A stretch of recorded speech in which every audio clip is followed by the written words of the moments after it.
তুলছি না, কারণ উনি ভবিষ্যতে তুলবেন কি? আমি যেটা বলছি যে উনি একজন আইনজীবী, সেই হিসেবে আমার সম্পূর্ণ সম্মান এবং আহ, মামুনের যেহেতু একটা আস্থাভাজন ব্যক্তি উনি, আমার মানে বলতে সমস্ত যে আপনারও আস্থাভাজন ছিল, আমার আপনার হ্যাঁ সাথেও তো হ্যাঁ, একসাথে আমার ঘুরছেন। সাথেও ওনার কথা হয়েছে এবং আমার সাথেও উনি কিছু ভিডিও করেছিলেন, ওনার আইডিতেই আছে।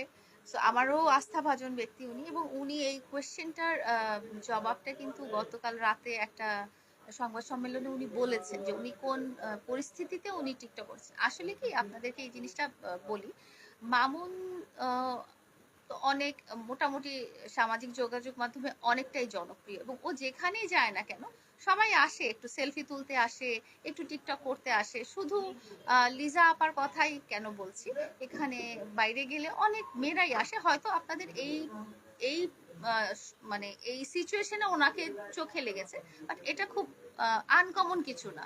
ও যখন বাইরে যায়, কোনো প্রোগ্রামে যায়, আমি পাশে থাকতেও ইভেন মেয়েরা এসে ওর সাথে টিকটক করে, বিকজ ওর টিকটক গুলো অনেক ভালো হয় বা পপুলার হয়।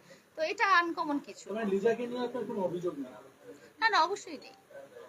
এখন মামুন বাইরে, জি মুক্ত পাখি। জি।